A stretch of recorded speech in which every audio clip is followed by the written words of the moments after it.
So it's an amazing testament to Salvador Carrasco and Simone, who run the film program at Santa Monica College. And hopefully when you're not busy, which I know that's impossible to say, and when we're allowed to go outside again, you'll have to come take a tour of our fabulous studio, because I'd love to. it's pretty amazing. It's Yeah, very I'd love to see amazing. it. Sounds great.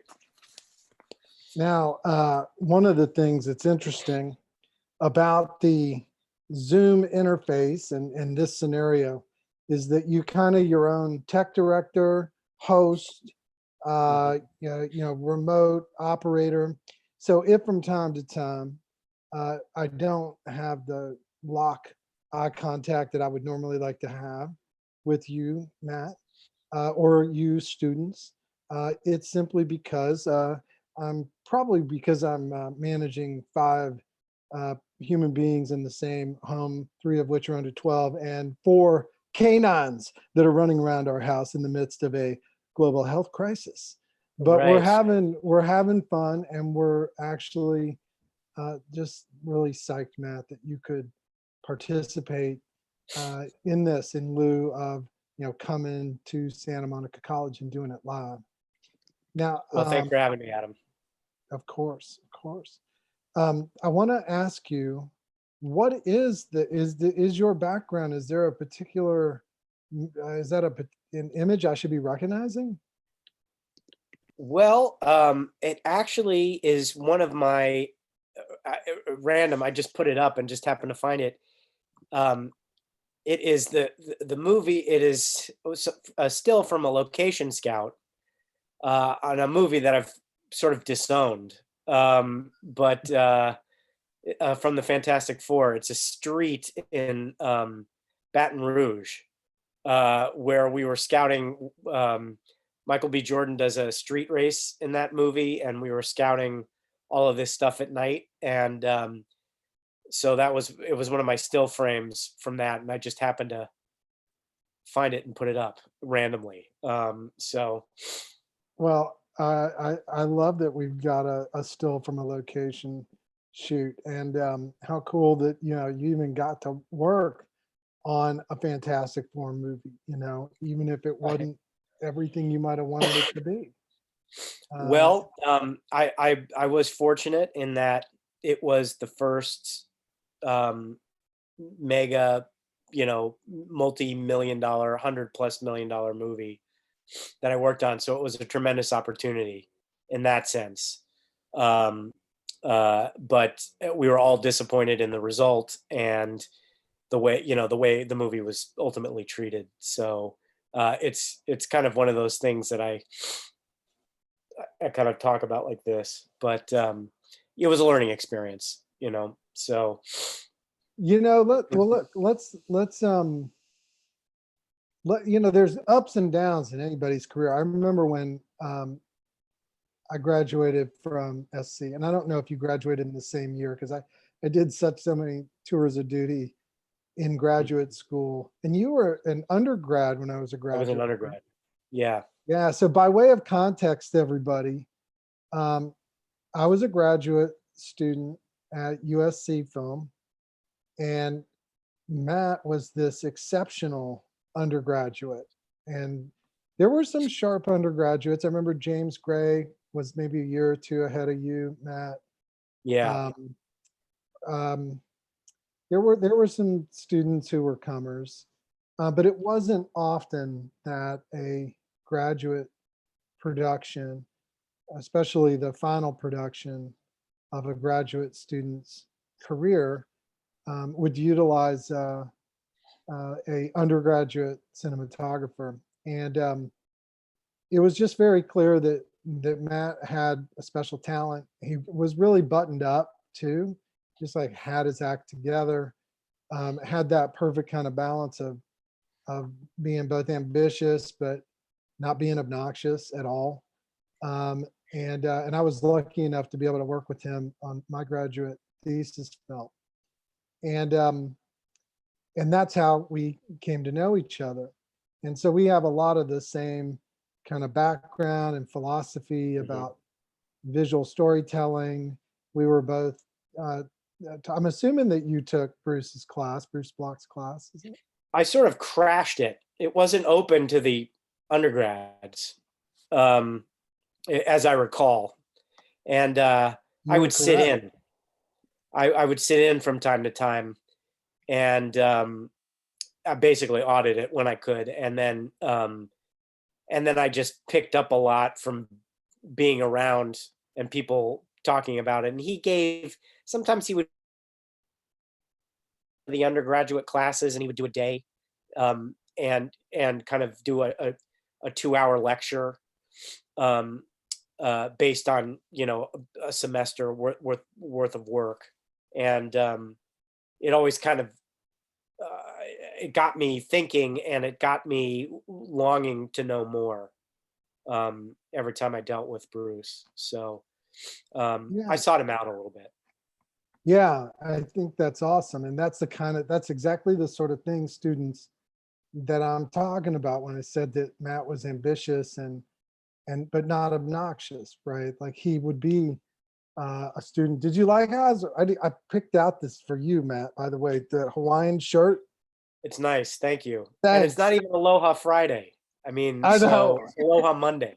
I've decided that my new all-purpose greeting all the time is this and aloha, and just like that's what we need in this nation right We now, do.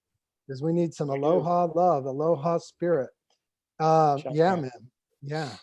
And so yeah, so Matt would be the guy who would take the initiative, right, to go find the coolest professor who taught the coolest stuff. I want to share a quick screen here with you guys and share this.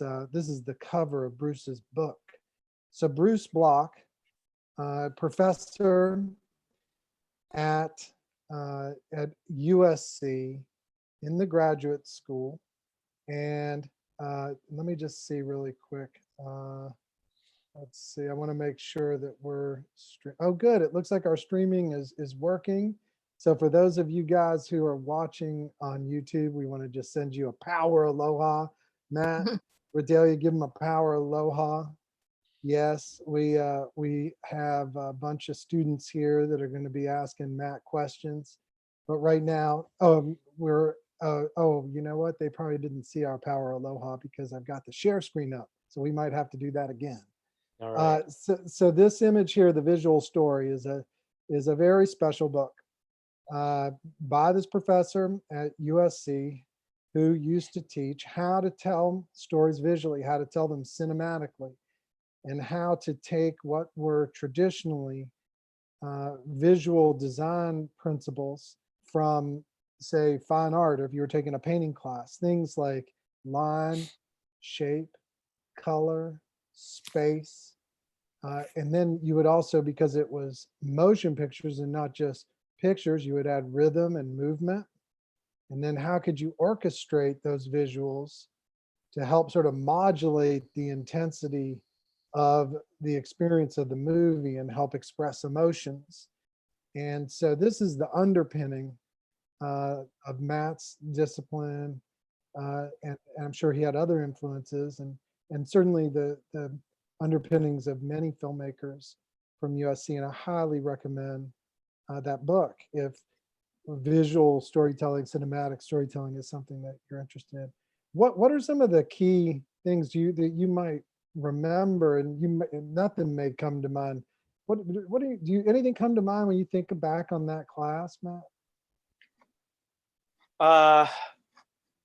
Gosh, I seem to recall he sent everybody out to take still frames, um, and using and trying to create depth in your photos, and you know, he would do, you know, deep space, flat space, limited space, you know, all these sort of concepts. And to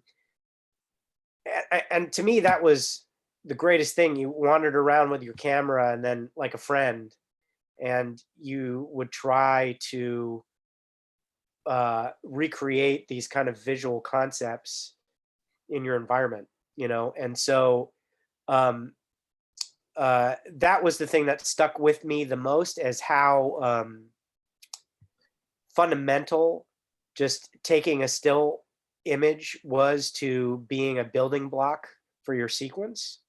And it informed a lot of how I prepped with directors,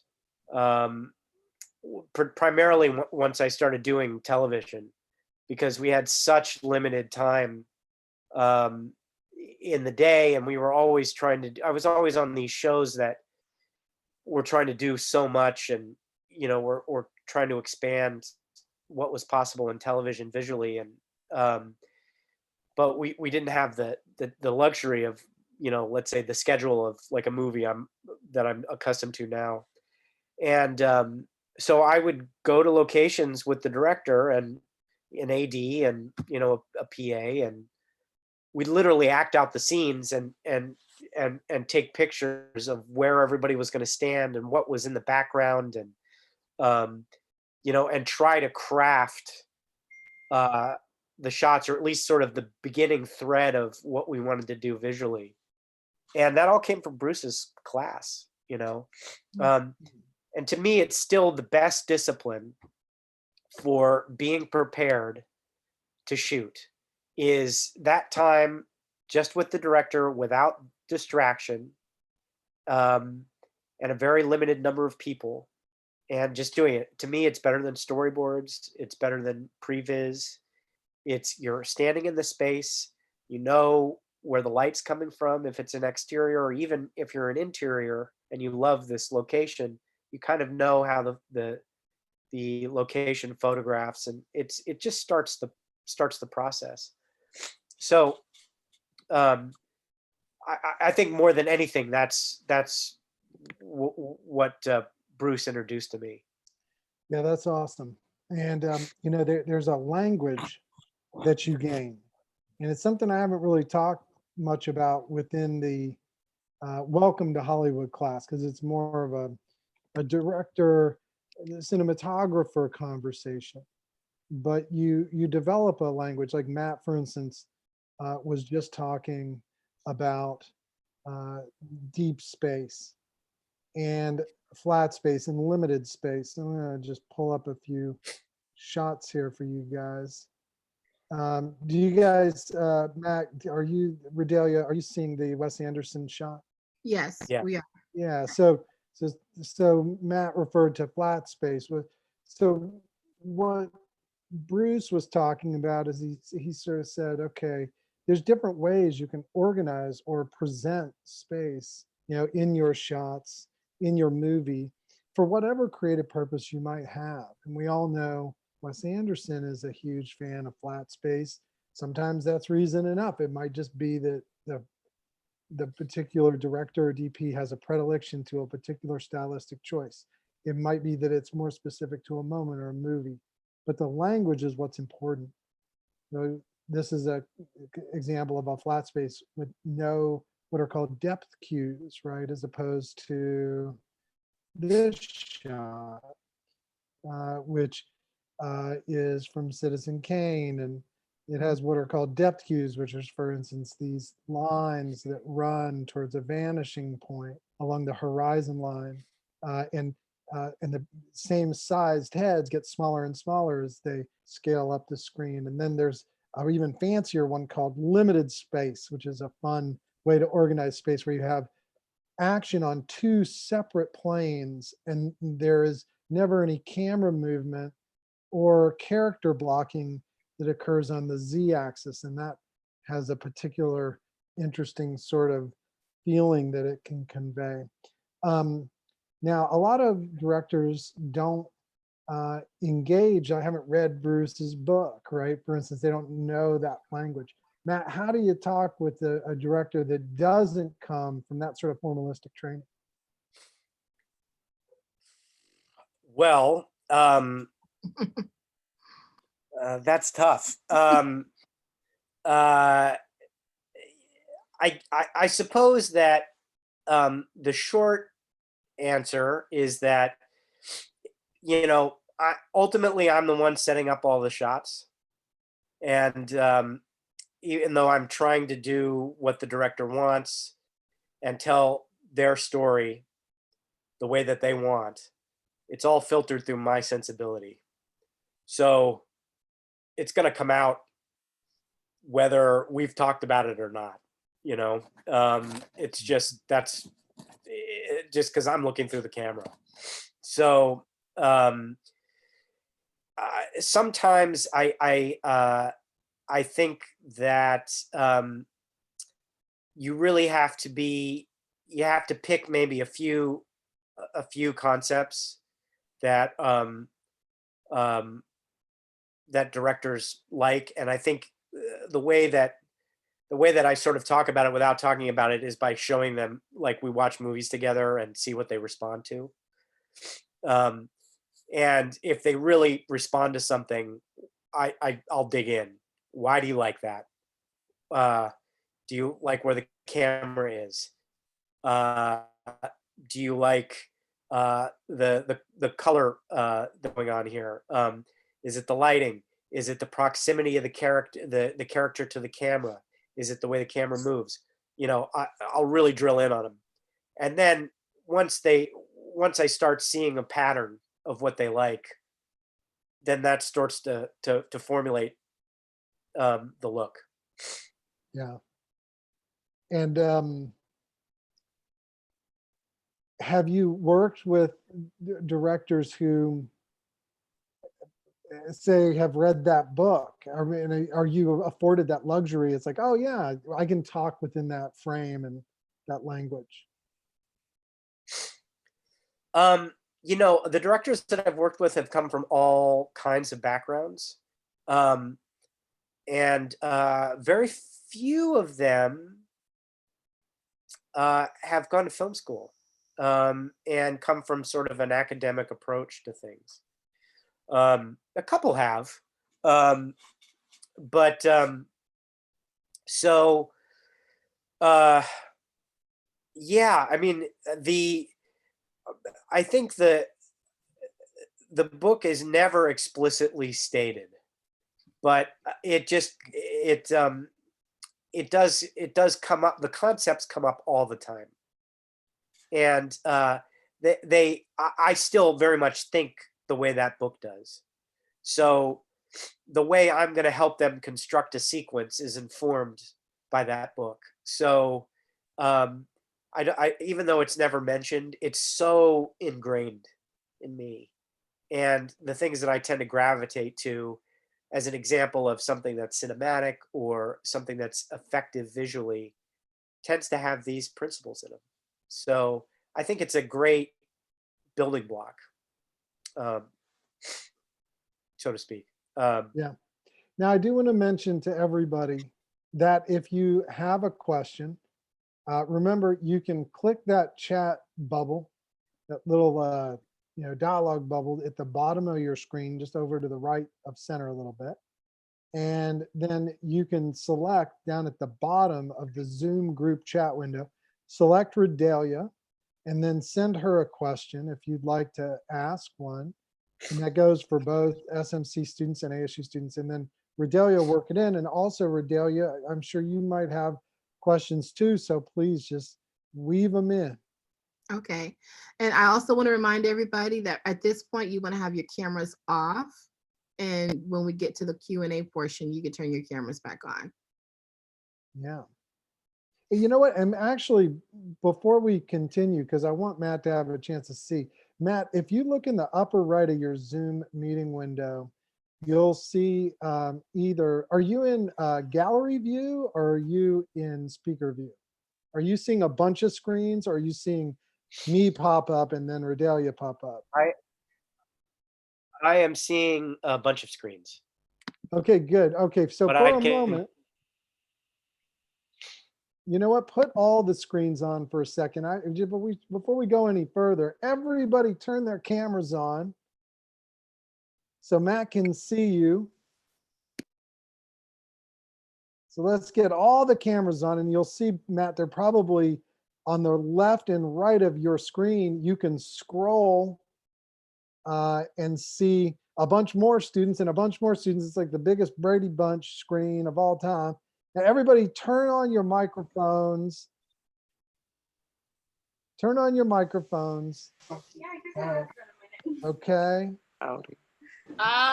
And on the count of three, I want everybody to say, "What's up, Matt?" 1, 2, 3. What's up, Man. Louise, how we living? Whoa. Hey, Oh. Hey. Okay. I Hey, just wanted you good to see you. to have a chance to see everybody. You know, there's about 60 people, 55 people on this video conference, and then a bunch more watching at home. And I just think that's kind of great. Okay, so now while we dive back in to the conversation, everybody, I'm going to ask you to turn off your cameras again, and then turn off your microphones.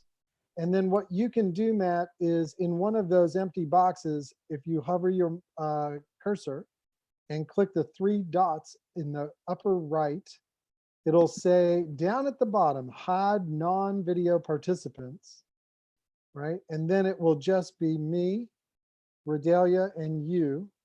And then you can either be in that speaker view or you can be in the gallery view, whichever you prefer. Yeah, okay, now I'm in the speaker view. All right. Okay, cool. All right. And so we'll bring the students back in here. And then if we have a question kind of sift through, then we can bring them up as well. So Okay. let me throw it over to Redelia. Well, I was going to ask you about one of the things we're talking about, I don't know if we're ready to talk about it yet, is what is cinema in terms of superhero movies, and that's the questions we're asking this semester of our students. What do we consider cinema? And is the superhero film genre, is that cinema? You know, should they be winning Academy Awards on that level? And it's based on the conversations that Martin Scorsese has been having about these types of films. So what is your thought Yeah. on the topic? Have you thought about that? Yeah, there's a lot to say about that, and we could go about a billion different directions. I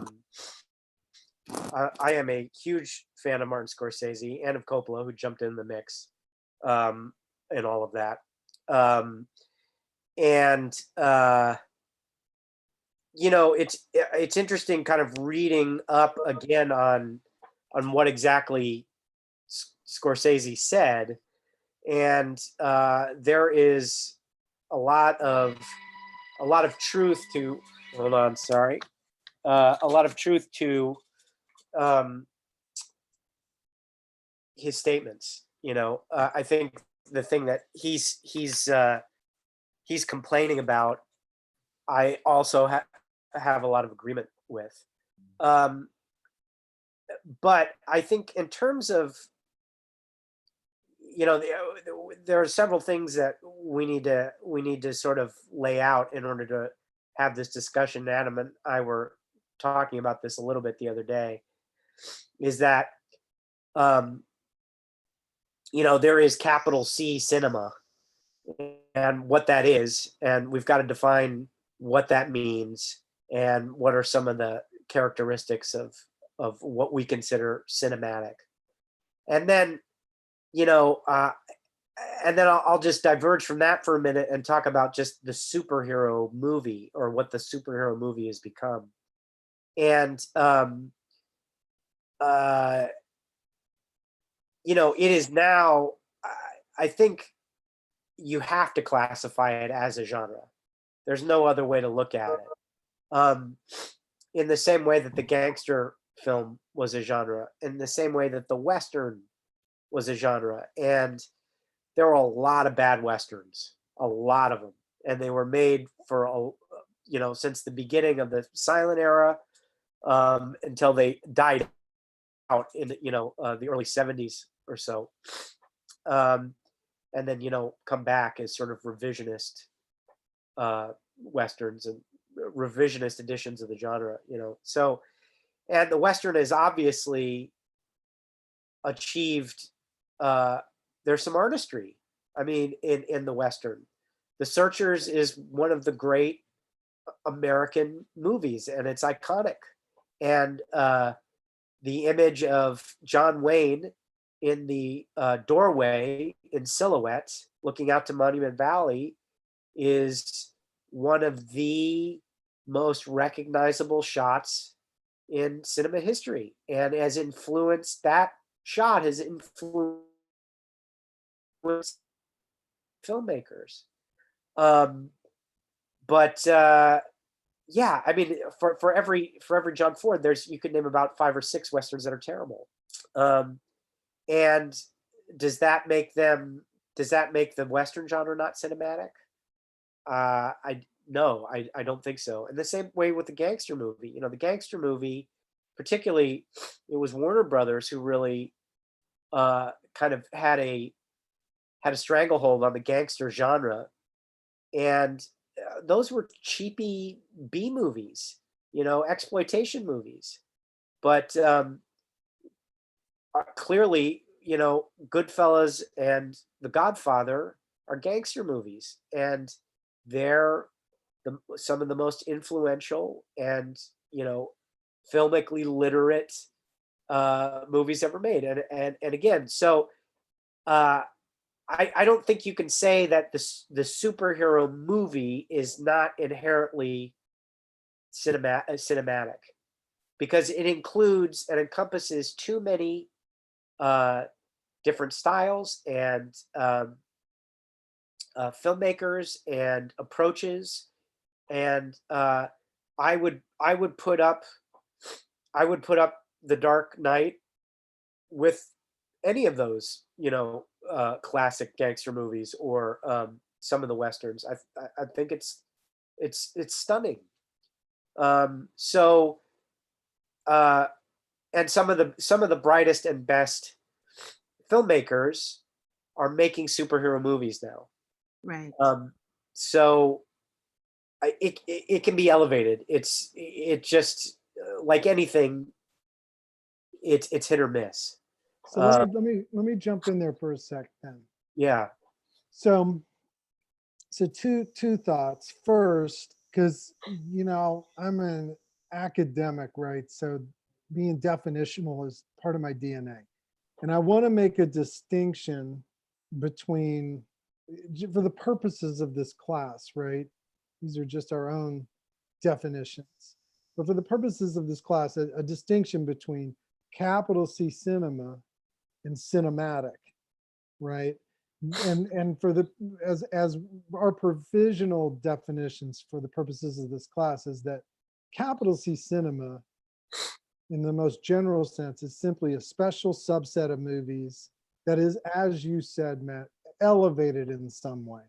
That is the group of movies you would take to the desert island, the movies that you feel that the person living on Alpha Centauri will be watching in 10,000 years from today, right? And whereas for me, cinematic really has to do with the stuff we were talking about at the beginning of class. Are you utilizing the special properties of the medium? Things like the ability to move the camera, to put a camera angle, to change the shutter speed, to do things that are inherently cinematic, right?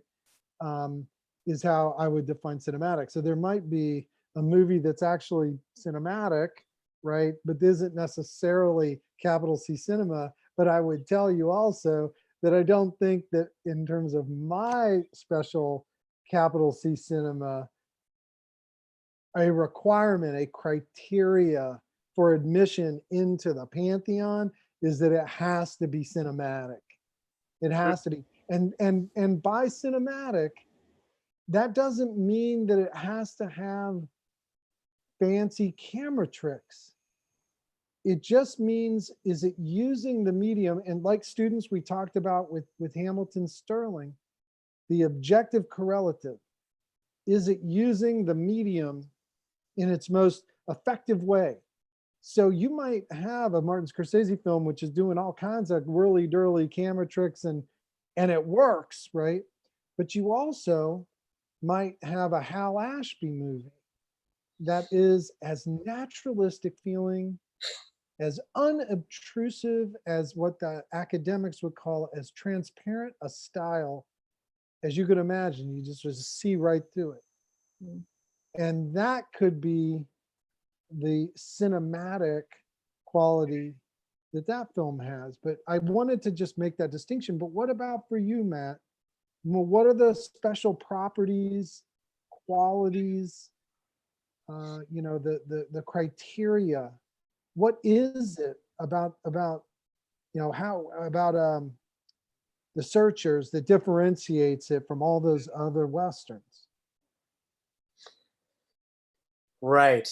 Well, it's interesting. When we talked, I wrote a lot about what is cinematic, and that is somehow easier for me to break down. Sure. Right. Because sort of the intersection of technique and sort of emotional response is easier to sort of lay out. Yeah, capital C cinema. It's that one's tough. I think it has to transcend time. Mm. Is one of the main things for me. That somehow it is ahead of its time, and also of its time, and reaches back into the past somehow, and is just, it continues to provide some sort of insight into the human condition. Yes. And it is somehow a mirror to our culture, our behavior. There's something about it that can reach across the decades, and it's why and this is so hard to pin down. I mean, why a movie like Casablanca just seems to still work, even though it was made in the 40s, and very much of its time, and yet there is something about it that feels fresh. And sort of provides some insight into modern relationships, and I don't know. It's for me that's the most important quality, that it's timeless. Yeah. I Now, I want to mention really quick, somebody's mic, I'm getting a lot of mic. I'm not sure. It's got to be one of the three of us. So just be mindful of, It may have been my papers. Yep. Okay. I think that might have been. Go ahead, Rodelia, and then I wanted to go back to the cinematic part, because for me, being cinematic is such a critical criteria requirement for capital C cinema. So that begs me wanting to like drill deeper into that. But Rodelia, you go first.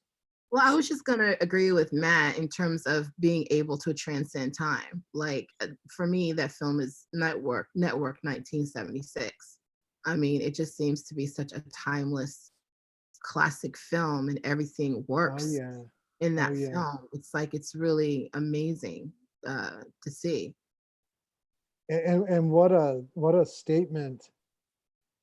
I mean, not to get all political, but I mean, it's pretty easy to see a direct line between that film and where we are today. With entertainment buying up the entertainment divisions, buying up the news divisions, and that's another one of those examples, by the way, of that naturalistic style. That film feels so real. I'd love your thoughts. Matt, I want to riff on this and get your take on this, because I've actually talked about that movie a lot. I'm psyched you brought up Network. So when I'm teaching, Matt, on this subject, directing students, and I'll say, naturalism is as much a style as a Scorsese film. And I've always thought it was genius that Lumet used such a naturalistic style for that film, because if you'd read that script, you could have easily given it like a Coen Brothers treatment.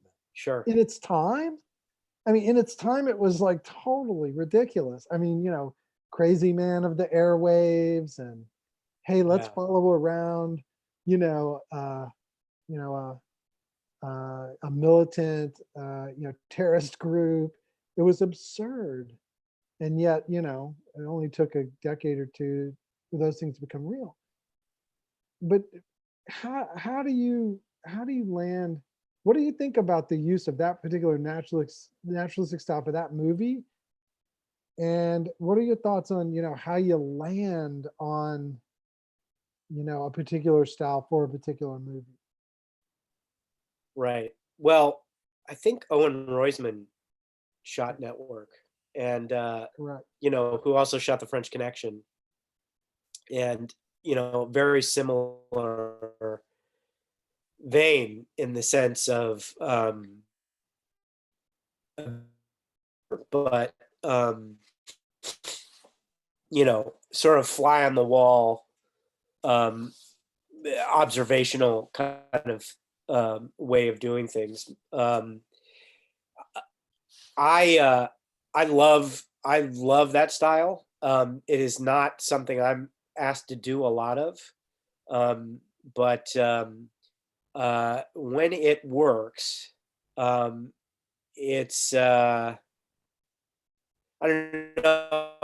And, uh, for me, that's um, I'm still here. I'm just going to shut down did my we for video.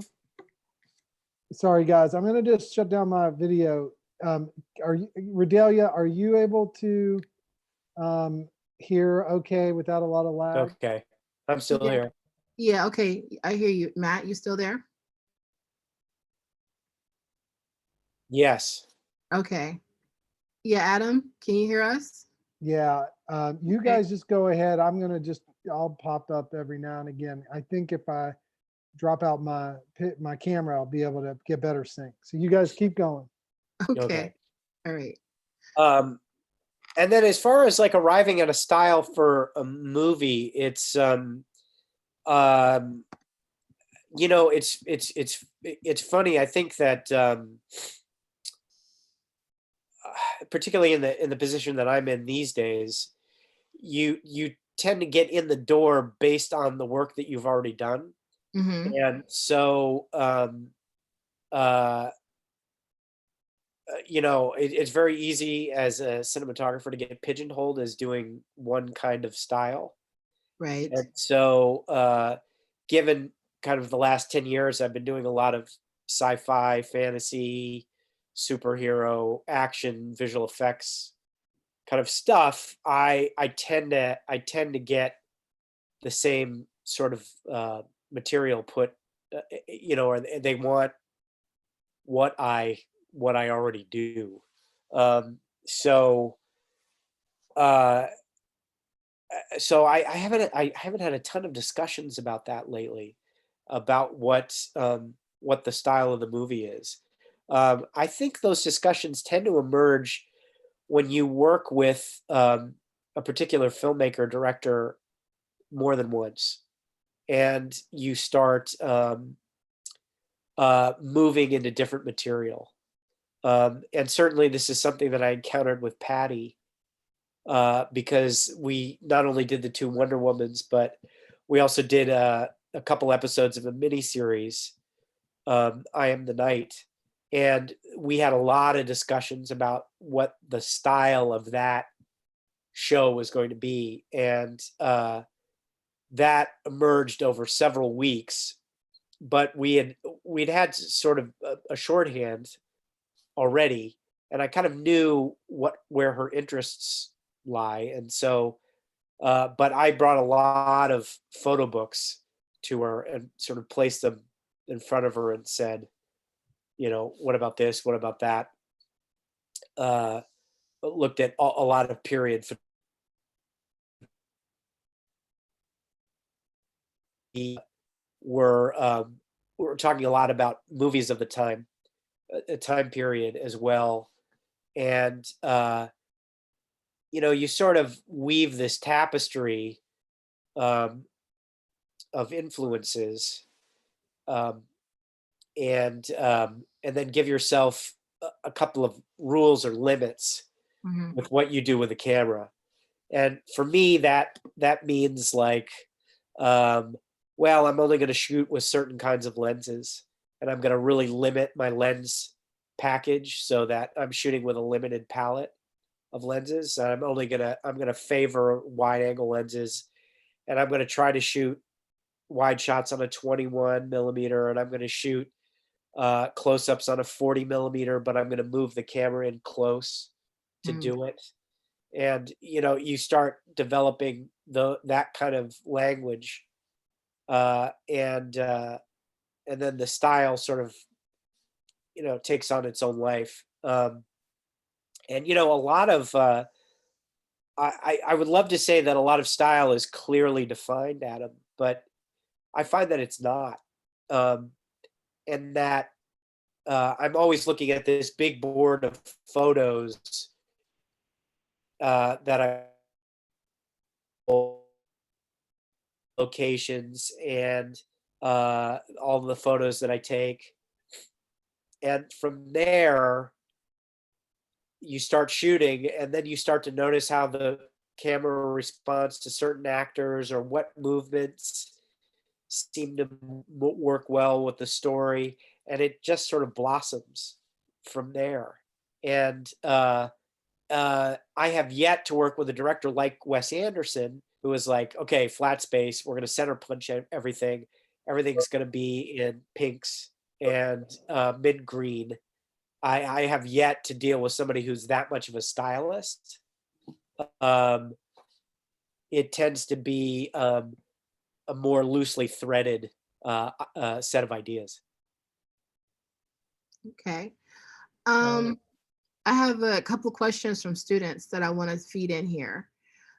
So one Okay. is, um, what is, this is from Dante London. What are some of the difficulties when working on effects heavy films where something will be added in a shot in post?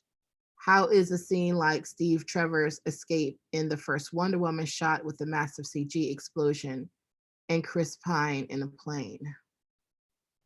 Right. Well, the visual effects supervisor and I tend to work. I went to work as closely with the visual effects supervisor as I do with the production designer, as I do with the director and the editor, um, and the costume designer. We're all a team, and we're all together. And uh, what I do in my photography, the visual effects people have to take cues from and build off of. So, and then, uh, for instance, if there are lighting cues like explosions that aren't on camera, I'm setting up all those lighting effects, Mm. duration, quality, color, all those things, timing of all those things, and I'm in constant dialogue with them about it. Um, uh, but it is a challenge at a certain point. You're It is a leap of faith. You are giving over a certain amount of material to VFX, and you really don't know what's going to happen. Um, the best visual effects supervisors that I've worked with tend to want uh, as much real photography in their work as they can. So that means instead of a complete CG background, they want to go shoot plates of some location somewhere that matches what they think the background is. And so they have a frame of reference to draw from. And that there is a photographic reality to what they're doing. If I'm doing explosions, often they'll frame, even if it's a completely, I'm shooting on a green screen, they'll want the effects to interact with the characters in some regard. So, and they're building off of that. I think if you look at all the very successful visual effects movies, of the last few years, they've all had a degree of plate photography or elements that were real. I think it becomes very apparent, particularly in the Marvel movies, when they're completely CG environments, and Mhm. it's a different aesthetic. It's like they're not even going for reality. They're going for a hyper stylized world on another planet that doesn't resemble anything close to Earth. So it's beautiful, but there's nothing about it that feels real to me. Um, Whereas we were trying to do more of that in Wonder Woman, and we were trying to do more of that in the sequel. Uh, so yeah, I mean, and then how those things are worked out, it's like those all those sequences, like the Steve Trevor sequence, flag sequence, is precisely worked out in a combination of previs, um, which is primarily done with the visual effects artists, but Patty and I sit in on all those sessions and are working with them to make sure the previs is photographed on the right lens and that the camera is not doing something that is so crazy that I can't replicate it in reality. So there's a lot of back and forth uh, with uh, with all of us about how to actually achieve something. I hope that answers the question. I believe it does. I have another question from Jessica Kahn, and this is a really good one because I actually worked on the Wonder Woman pilot for the TV show Oh, that really? never With was. David Kelly's pilot? Yep, that's the one. I was on that set. I have stories. But did you Yeah, I ever bet. have to did you ever have to readjust your thinking when framing women in the film, i.e., avoiding the male gaze, or did it come naturally? And what inspired you to frame women in such a powerful way? Ah, well, Right. I didn't think about it any differently. Um, uh, Mainly because that just wasn't Patty's thing, you know. She she always wanted to portray her as powerful, and we did everything that we could to make her look powerful and graceful and athletic and balletic, and I, I just shot the sequences with her as I shot stuff in Game of Thrones or some of the other movies that I've done. I shot the action the same way. I didn't think about now Wonder Woman's in it. I have to do something differently, particularly in the framing. And as far as lighting goes, I mean, I tend to light in a particular way, and uh, like it's not hard to make Gal Gadot look amazing. So I just did my thing, and it worked out. Okay. I have another question from Dante in regards to having shot 4 movies with super powered protagonists. How do you approach shooting I think he wants to say a conversation as opposed to a spectacle? Like, Right. your approach to shooting something less huge. Right. Well, I got to say, it's a relief to shoot a conversation, um, and uh, there it's just especially if it's just a couple of characters interacting in a room. That's I'd much rather do that than have all this stuff going on all the time. Um, to me, that's kind of the basic, um, the basic. It really shows your filmmaking skills if you can make a simple conversation cinematic and and make it interesting and not just shoot over the shoulder, close up, over the shoulder, close up, insert of whatever they're doing.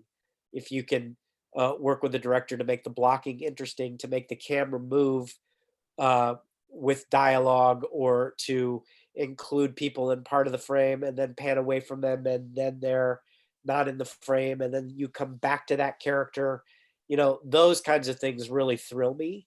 Um, I, uh, when I've looked at a lot of how to shoot an interesting conversation in these kinds of movies, in particular, I always go back to the Spielberg movies that I grew up on, and they are, whatever you think about Steven Spielberg, he is a gifted filmmaker when it comes to blocking, Yes. and camera movement and just dialogue. If you just look at even some of this, so many of his Raiders of the Lost Ark, for instance, is a fast-paced action movie, and so many of the sequences are wonders in that movie, and you don't know, and you don't.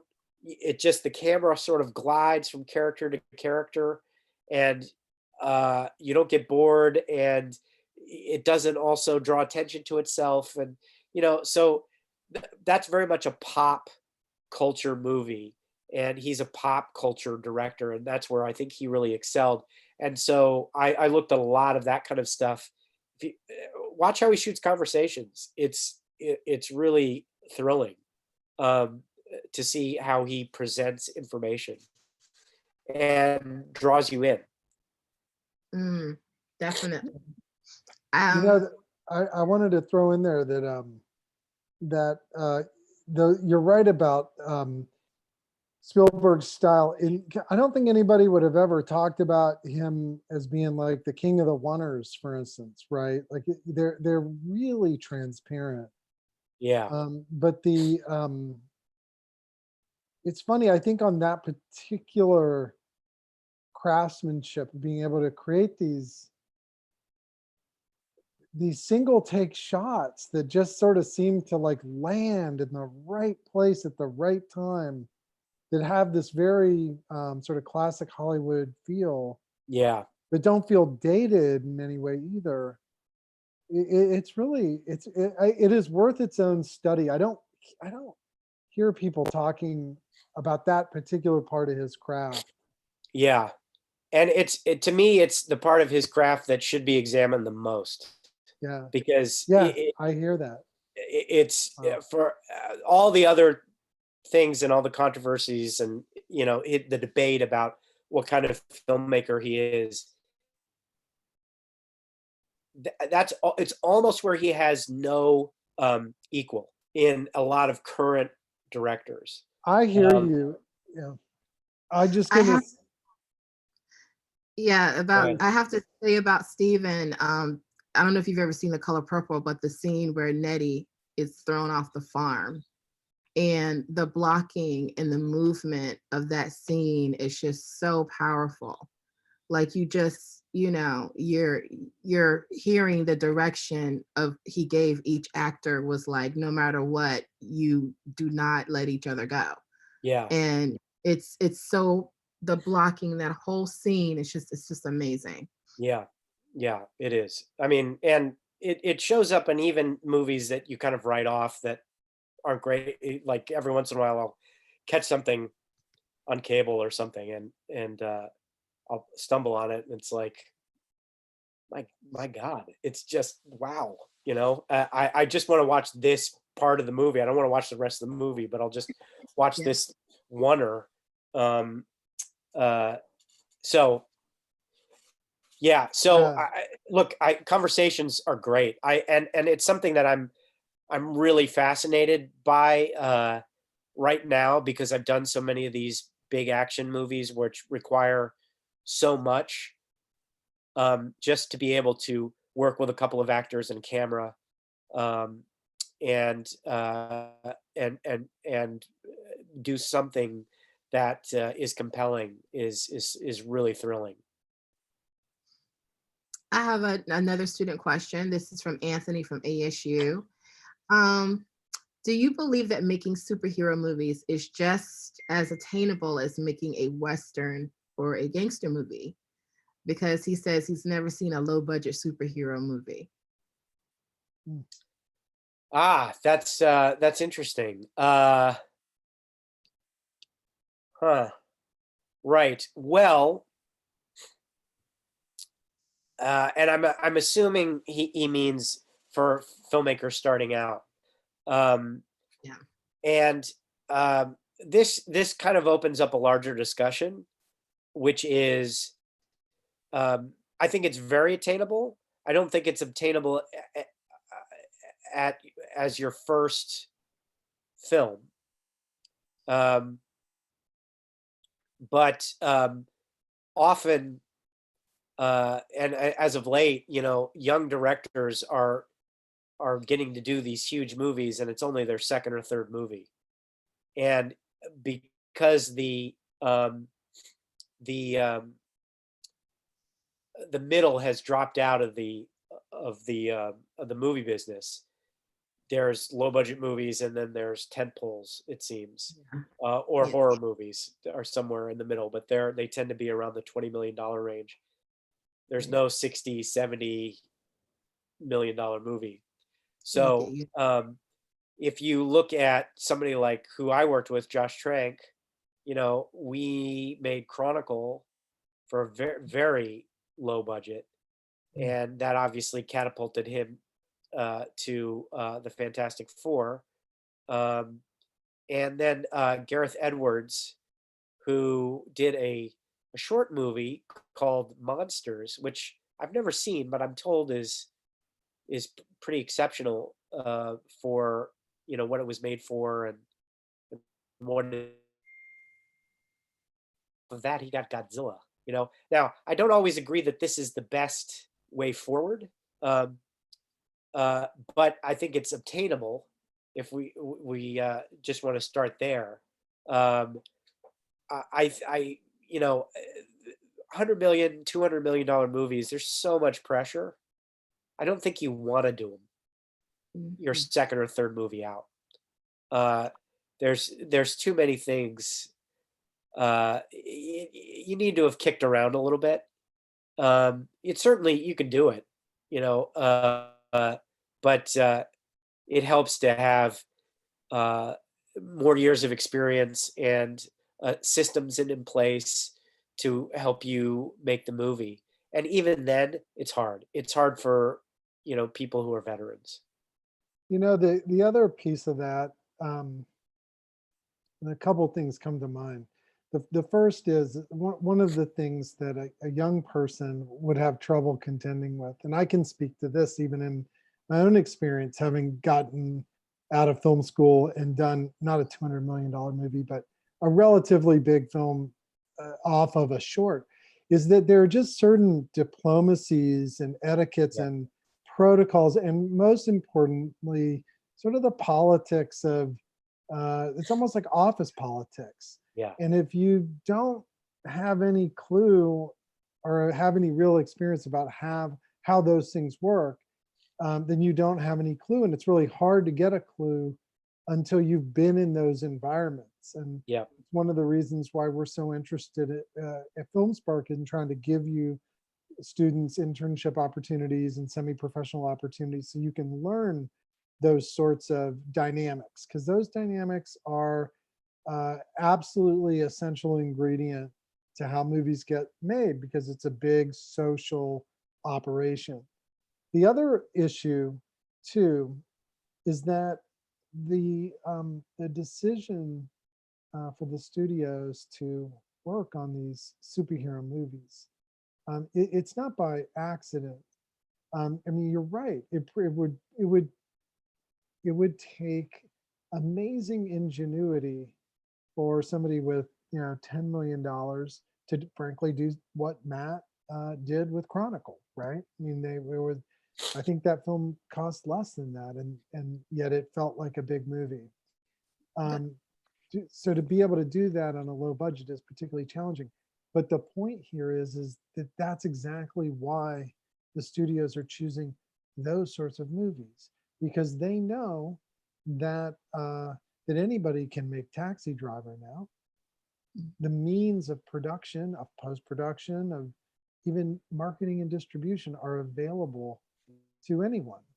So the studios have to create a product that no one else can create, that only they can create.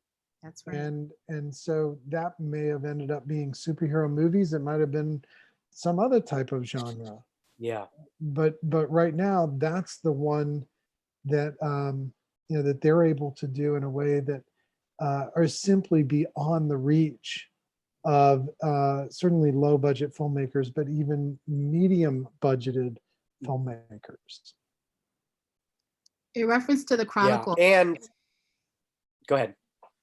well, in reference to the Chronicle, Travis Robertson wanted to ask about how different the process of shooting found footage style film is. Does it pose any unique challenges for you? Yeah, that was very tough, because we were trying to essentially do a movie without cuts. Now the movie ended up getting cut more than we had originally designed it, and so what we were trying to do was make the camera a participant, but like the kids fly, and so the camera's got to fly with them, and they levitate stuff, and so the camera levitates, and and you don't have the luxury of normal film grammar to help you out and help you out with those illusions. So um, so that was tough, and anytime I wanted to move the camera, at least for the first half of the movie, before Andrew starts using the camera in a telekinetic fashion, it's got to be motivated by one of the characters on screen. So you're wanting to make a professional movie and not something where the audience is getting seasick, but you also can't have the actor winging around the camera, and it was really tough coming up with all the different ways that we could make it look like the actors had the camera when they didn't, and still photograph a scene. And that was a huge challenge.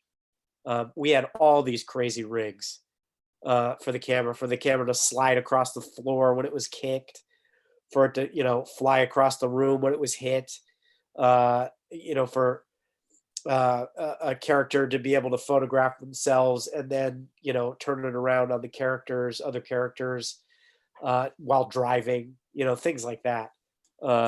So yeah, that was tough, and we didn't have a lot of money, so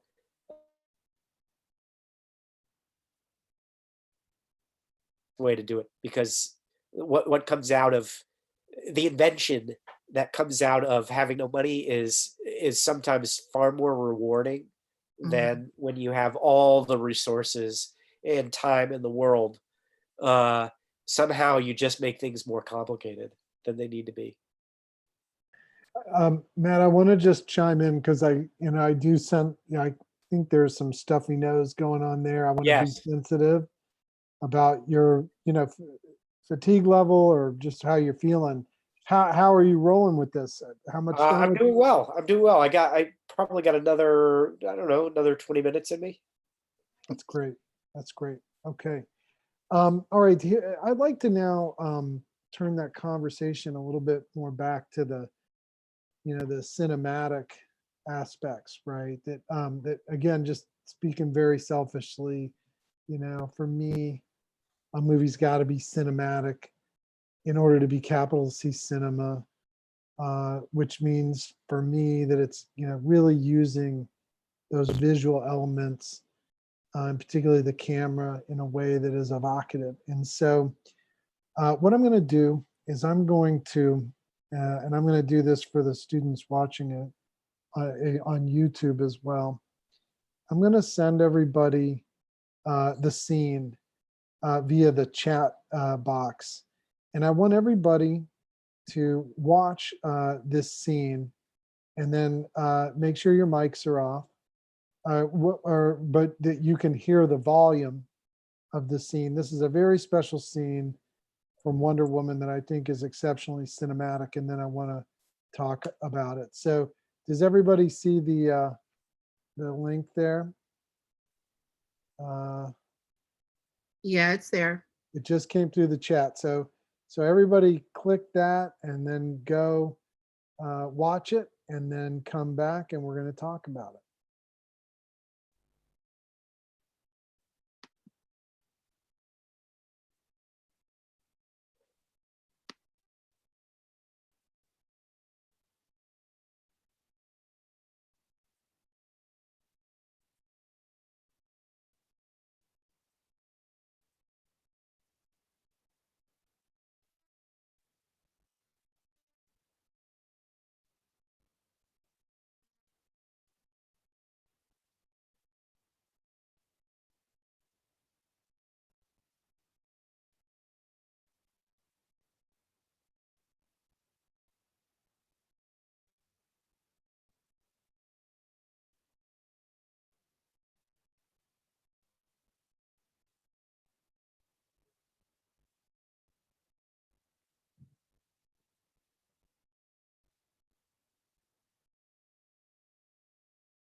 Okay.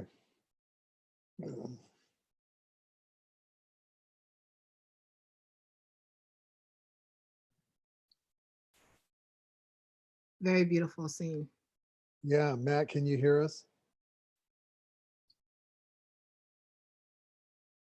He may still be watching. Okay.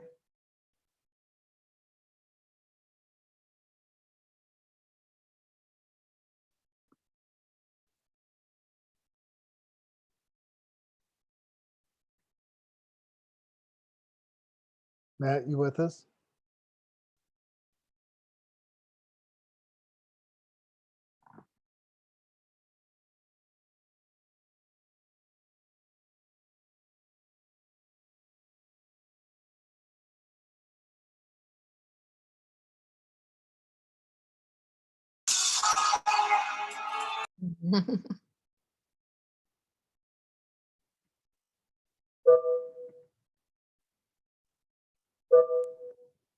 All right. All right. I'm very excited to talk about this scene because for me, and I've told Matt this story, but I was showing this scene to my directing class, um, and I needed an example to illustrate some of those visual story principles that we were talking about earlier in our class. And I just popped open YouTube because I needed something fast, and I'd been using the same old clips, and they were probably the same clips that Bruce used to use in his class. And anyway, this scene popped up, and I remember that I got really emotional when I saw this scene in the theater. And I was with my daughter, and I just figured it must have something to do with that. But then when I watched it with my students, and it happened again tonight. I mean, I was able to like rein it in this evening. But as I showed it to the students, I was really caught off guard, and like watching the scene together, and I got very struck emotionally, and particularly at minute one, when she's told we're not going to do anything. There's nothing we can do, and the camera does this, this move around Diana as she's turning her body. There's a lot that's going on there that I want Matt to talk about, but it is such a perfect syncopation between emotion and the style, conveying the emotion above and beyond simply the story information, right? The story information is Diana says no, and she puts on her headdress and jumps into the fray. But there's something about the way in which that story information is told or conveyed that I'll just tell you in my directing class. I hope you all get a good kick out of this. Like we turned the clip ended, the lights came on, and I like couldn't talk because I was crying so hard. Like I literally was like, oh, and like, and it was kind of funny. It was sort of funny, and I was laughing, but I was emotional too. And the students understood what was going on. But the one thing I want you to pay particular attention to students is that it wasn't just the moment that was powerful, because the moment was really powerful, but it was also part of a class about visual storytelling. And the visual storytelling is just so eloquent. It's like everything you would want. Like to me, it's that kind of filmmaking that puts it into that capital C cinema zone. And so Right. so Matt, I want you to tell us about how did you come to that shot and that particularly that moment, and we can talk about the whole scene. Well, there's so much to say about this whole sequence. It was when I first started prep, it was the sequence that I was kind of thrown right into with Patty and Previs. And because there's so much action in the rest of the sequence, so much of it had to be laid out by the visual effects team. So they were working on that, but then sort of, I think Patty and I realized that we needed to get into the scene in a particular way. And so we started fleshing out in Previs how she was going to get up the ladder. And we knew we wanted an emotional crescendo as she got up the ladder and then crested over, which, Previs is this very mechanical sort of endeavor. It's generally like, what eye line direction do they look in, and where are the Germans, and is that a background that is going to be completely CG, or are we going to build most of that? And, you know, and is that bullet going to be CG, or are we actually firing? It's to help you make those kinds of decisions. But Patty and I actually used it to kind of like try kind of the filmmaking ideas, you know, so we thankfully we got a lot of time to play around and figure some things out, and just how we wanted to do this, because for us it was, you know, we knew this was Wonder Woman's big reveal, and there was an enormous amount of pressure that we felt internally, I think, to give Wonder Woman her due in the way that the other major superheroes had entered movies. Superman, Christopher Reeve, Christian Bale in Batman Begins. You know, we felt like those were iconic entrances, and that Wonder Woman deserved her iconic entrance. So that was the mentality that we're going into, and we felt like we had to get this right in that sense. Both of those movies, if you study them, Superman and Batman Begins, really play on this idea that of tension building up, because you know you've gone to see the origin story movie, and you're kind of waiting for the minute that that superhero is going to show up in their full glory and make the first rescue or do the first spectacular thing. And often it's about an hour into the movie, and so you're kind of waiting for this moment to happen, and in that sense it gives you a lot to work with, because you can start ratcheting up the tension. You can start playing with expectations about when you're going to see this character do their heroic act, you know, make their entrance. And so it really plays with these ideas of tension and release, tension and release, tension and release. And so that we were working with, and not only, it goes back even a couple sequences where you know, they're getting close to the front, and Diana is seeing you know, kids screaming for their mothers and people wounded and things. It's the scene that just is previous to this, and the whole time she's saying, I want to help, and they're telling her, no, you've got to go on. This is not what we're doing. This is not what we're here for. So there's this steady drumbeat of, you don't know what you're doing. We know what we're doing, and it looks like the world is going to hell. So, and Patty felt it was very important that Diana was getting told no all the way through it.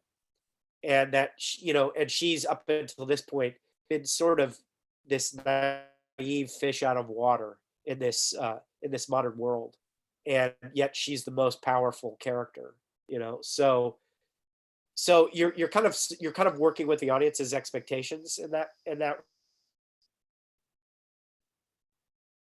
When it comes to the moment that I think you're talking about, Adam, it's like you start to release the pressure valve, you know, and that's what that camera move is, and that's what all those insert shots of the gear is, you know, with the emotional score and use of slow motion. It's like we were trying to make it a monumental moment of, here we go, here comes what we're hoping for. And it's not only are you hoping to see Wonder Woman the character, but you're also hoping in the context of this story that she is going to do something extraordinary to end the suffering, you know. So and then in particular, the shot that you're talking about, just achieving that, Patty said to me, I just kind of want to do the Wonder Woman twirl without doing the Wonder Woman twirl, you know? So I don't want to do the Linda Carter thing, but I kind of want to do it somehow cinematically. And so we played around with that in previs. And in previs, you got these cartoony characters walking around. It's pretty blocky, and we got this weird, rough idea of how we were going to do it. But she kept telling me, she wanted to do this 180 move around around Diana while she was getting the tiara on and letting down her hair. And Patty is nothing but she wants emotion. Like emotion is what drives so much of her aesthetic decisions. I want you to feel this at this moment. So, and that's a lot of how we communicate. But what always amazes me is that she wants to do this amazingly technical thing when you're trying to convey an emotional moment. And when it pays off, it's what you're talking about. But man, is it a dance, because if something's off with the move or with the focus, or gal stutter steps and we've already taken off with the camera, it throws everything out of whack. So and there's a speed change in there. It goes from 24 to 150 frames a second. And so I don't remember what take they used, but we did several, and I'm hitting the speed changes. So I'm watching Gal and I'm trying to feel what she's doing and where the camera is in relation to her to hit the speed change. What's going on? And, and not to mention, we're in a trench that we built on the back lot, and there's no room in this space to do the move that Patty wants. So we ended up bringing in a crane in from up above, and that could circle around her, and that sort of thing. So and on top of it, it's February in London. It's freezing, and we have no light, because you only get about 6 hours of good light during the day at that time of year. And so you're under this constant pressure to get things right. And I think we were in the teens on the take, but it just, and when we hit it, we knew it. We because you're watching so many micro adjustments, and then finally when it all comes together, you stop noticing the technique, and the actor flows to the right spot, the camera's in the right spot, she flips her hair at the right moment, and it just then it worked. And that extra in the background, he didn't do that. The way he did, I mean, he's amazing. It's like the timing on his look is just incredible. And that's where it starts getting into the alchemy of all of this. Like, so it is truly a symphony, and it's a dance to try and get it. You know what Ted Hope likes to call that, and he talks about this not just for making movies, but he's of course the producer. He's, I think, the only producer to ever get 3 grand jury prizes at Sundance, and great producer, and now running Amazon's film division. And I think he copped it from somebody else, but he calls it orchestrating serendipity. Yeah. And that's exactly what it is. Yeah, and that's that is one of the interesting things about the modern digital cinema age, right? Where do you get to have those moments of the light came just at the right moment, and some person was in the background just at the right moment. But that one was a perfect hybrid of both the digital and some real-time magic. It's capital C cinema in my book, for sure. Maybe we could take one more question before we sign off for the night. Sounds great. Okay, so I want to do this as a sort of a combo, because it's about people entering the business. And there's a couple of people that asked about, starting out, how do you start out, as a DP? Like, what kind of advice you have? What if you don't know your style? How do you develop your style? And transitioning from the cameras you use in grad school, right, to the cameras you use on a major film set, how is that transition going? And was Wonder Woman 1984 shot in digital or film? Wonder Woman both Wonder Womans are shot on film primarily. The first one was primarily shot on 35. We did some plates and things in digital, and we had some work. Some of our super slow motion stuff was digital. And then the 84 was actually, we took it up a notch, and we shot on 35 millimeter. We shot on IMAX film, which is 15 perf 65 millimeter film. And we also shot on 65 millimeter 5 perf. We also shot on just about every digital format too, for specific things. We shot in some locations in Washington, D.C. that, didn't allow for any lighting. So I had to shoot at really low light levels. So I shot those on digital. And, having just looked at the DI a couple weeks ago, it blends remarkably well together, all those different formats. So,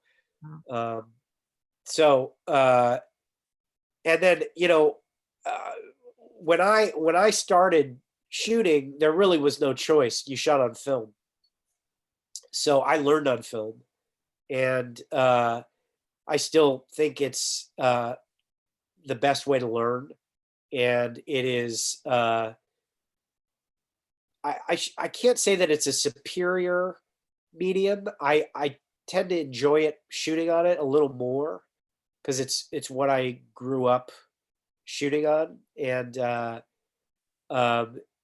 there's just something about it to me that still feels magical, whereas digital is not to me. But I've gotten terrific results on digital as well, and I've done quite a few things on digital. And so I'd imagine most of you now, film is just so hard to, it's just one of those kind of unobtainable things for a lot of people, particularly at the student level. So, but the principles of of shot design and exposure and all those things, and can be applied on whatever format that you're shooting.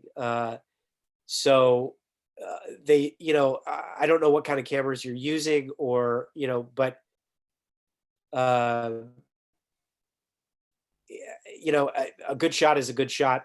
A shot that's well lit is a well lit shot. And as you grow, so will you with the technology and the cameras, and you will learn as you branch out, if you stay with it. It is a challenge keeping up with all the digital formats. They're constantly changing, but the thing that you have to trust out of all of this is your taste and judgment. What your eyes tell you looks good. Then it's just about learning the technology, and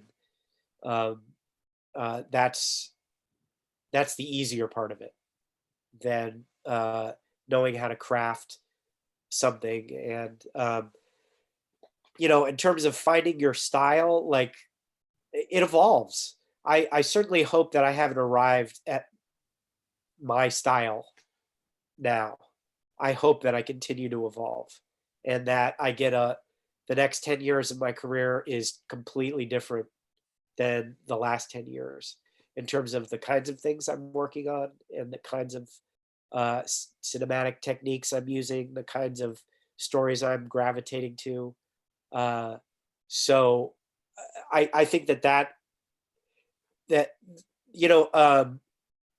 there's a famous story about William Friedkin interviewing, to bring it back to Owen Roizman, who was a cinematographer, and he was mostly known for shooting perfume commercials and glamour photography. and Friedkin was interviewing him for the French Connection, and it was like, well, why should I, hire you? This is a gritty police drama. You do all these commercials, and why should I hire you? And Roisman looked at him and said, well, I'm a cinematographer. I should be able to do anything you want. And that has always spoken to me as you should be able to blend. And this is the great achievement, is that when you're a chameleon, and that you can completely bend your style to fit the design of the movie, and almost become invisible. And it doesn't mean that the filmmaking has to be invisible, but it's like you cannot be pinned down as far as what your style is. And I think it's a hard thing to achieve. I think, everybody has predilections and sort of things that they gravitate to. The finest cinematographer of our age right now is probably Roger Deakins and Lebetsky. And if you look at their body of work, they have very definitive stylistic choices, no matter what film that they're working on, even though they kind of defy genres and things like that. There's things that they do that is very unique to them. So it's a hard thing to really be a complete chameleon, but I think it's something that I aspire to. And then the first part of that question was about just starting out. Well, did I get to it? Yeah, just starting out in the business as a DP, or how do you get to be a DP? Because that's such a hard job role to get into. Yeah. There's so many steps, and camera 1, camera 2, camera 3, and then how do you move into that role? It's really just hard. by way of context, Matt and I talked a little bit about this, and his story is unique. A lot of the traditional pathways are working at a lower level electric position and moving your way up to best boy, working in the grip department and moving your way up to maybe dolly grip, or being the best boy of the grip department, or in camera department, Right. second assistant director, first assistant director, camera operator. Matt, you had a little bit of a different pathway, and I know that students would love to hear that as a final remark. Yeah, well, thanks, Adam. My story was unique, and I wouldn't recommend it for everybody. It was a particular set of circumstances that I just found myself in. The most assured path, I think, is through the camera department, and that is working your way up from a loader / now digital utility to second assistant camera, to a first assistant camera, to an operator, and then to a DP. That is a tried and true path. It can take a long time.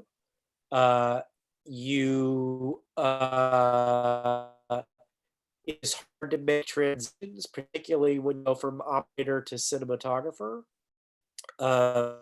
So if you get used to the money and the lifestyle, working your way up, and the paychecks, I think then there's inevitably a period where you take a step back, where you say, I'm not going to accept any more operating jobs. I'm just going to be a DP.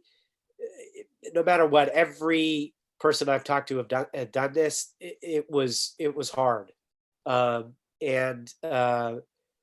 So there's no easy way, is the short answer. And everybody's path is different. Everybody gets to write their own, ticket. As far as my story,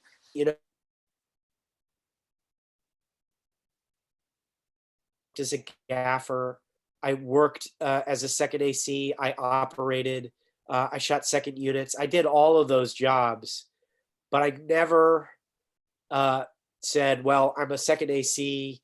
Hire me as a second AC." Got in with a camera team, and I was afraid of exactly what I was describing, like having a paycheck, getting known as the second AC, and then, if you are already good, they people want to keep you where you are because they can Right. rely on you.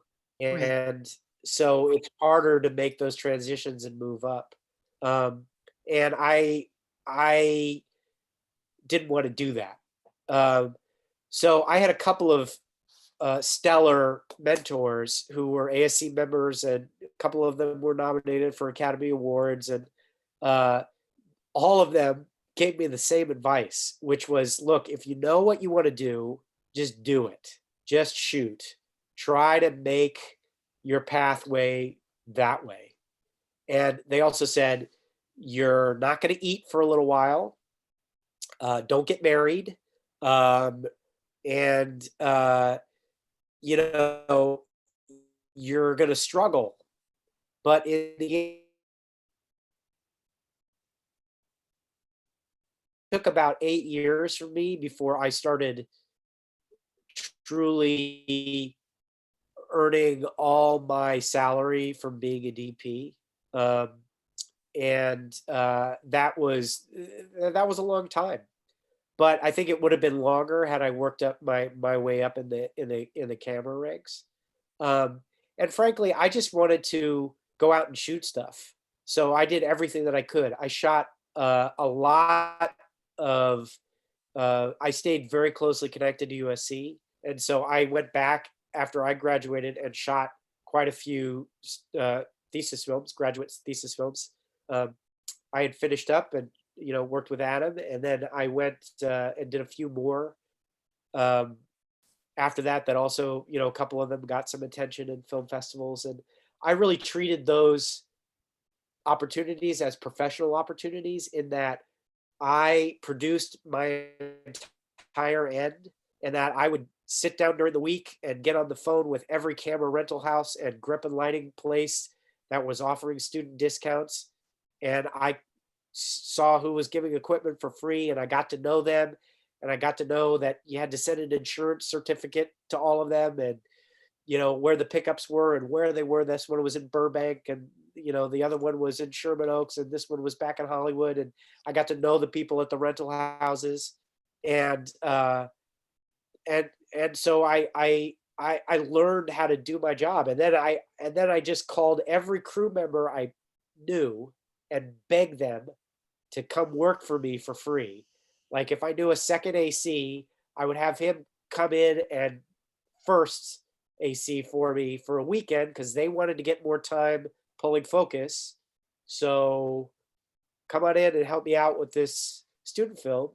And I was constantly rotating crew in and out, and I was learning how to manage them and what their expectations were, and I was learning what their rules were for meals, and just running a crew. I just got to know it that way. And then beyond that, I came up in kind of a unique time in the indie film world. It was kind of mid to late 90s, and movies were still being made for $400,000 and getting distribution. So it was possible to shoot something for no money, and it would win I shot this movie called Man of the Century, which was made for about $400,000 in New York. It was brutally hard. It won the audience award at Slam Dance. Uh, Siskel and Ebert. I think Siskel was dead then, but Ebert, and it got Fine Line, now defunct, picked it up, and it had a 15 city distribution, and so I was lucky in that regard. The pipeline is much different now, but all of that work led me to television, and then I luckily got involved with television as television was evolving. And it was the rise of HBO, and it was the rise of kind of bigger budget cinematic television. And so True Blood and Game of Thrones easily started to cross over into the kinds of movies that I'm doing now. And so I think I was very fortunate, but starting out, I felt that what was essential to me was keeping my contacts at USC, because all the jobs that I got initially were all through people I knew at USC, and they had an alumni relations department. I stayed in contact with them. They called me anytime they needed a cinematographer and they heard about some job. So the people that you go to class with are probably your most important contacts, particularly at the beginning. And their success fuels your success.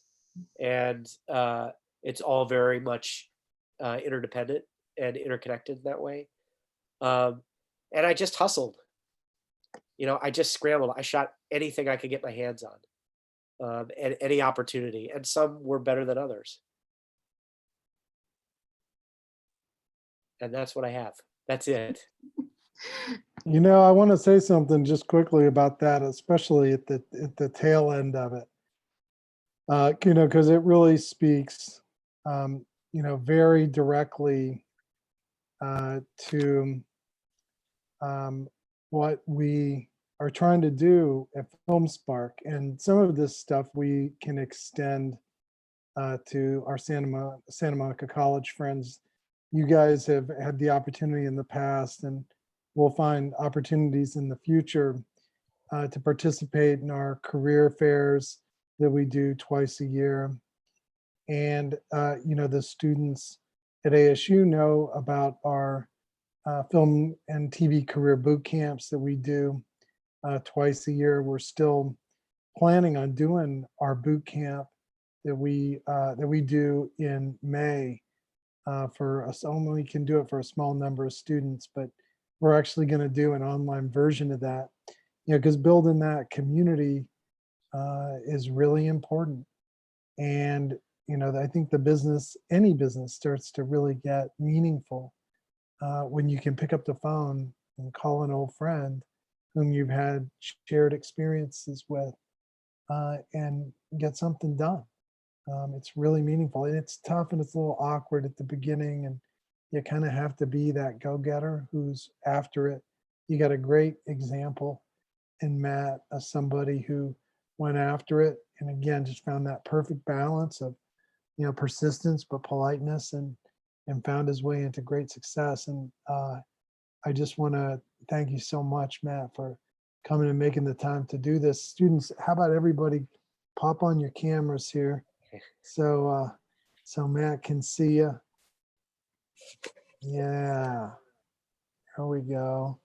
So put it in that gallery view, Matt, and then that's great. And now we're still a bunch of people. Come on, you guys. Fan four background's a nice touch. There we go. We got 27, now 24. Come on, students. There's a bunch of you non-video participants that are watching, binge watching Game of Thrones right now. And we didn't even get to talk about Game of Thrones. Everybody turn on your mics. Give Matt on the count of 3 a big thank you for his time. So 1, 2, turn on that mic. 3, thank you, Matt. Thank you. Thank you. For your time. Thank you. Thank you. So much. Yes. You're Yeah. welcome. Thanks, everybody. Stay safe and healthy, and try not to go crazy from boredom. So it was really great to be here. Yeah, this really helped so much. Oh. Thank you so much for making the time to do this, Matt. Be safe, be well. And All we're right, really thanks, looking, Adam. and we're really looking forward to the next Wonder Woman 1984. We are hoping that conditions will change by the release date of the film, and I know everybody will be really excited to see it. Yeah. Okay, be good. Yeah, me too. Hang loose, everybody. Come on, give me the hang loose. Aloha. There we go. Be good. Be good. All right. See you next week. Scott Derrickson, Doctor Strange. Oh, yeah. Clive Davis, loving that Fantastic Four background. Well done. Aurora Borealis for Kevin. Loving that. All right, cool. All right, everybody, be good. Thanks again, Matt. See you guys next week. See you guys next week. Bye. Bye. Bye. Bye. Stay in, stay inside. I mean, yay.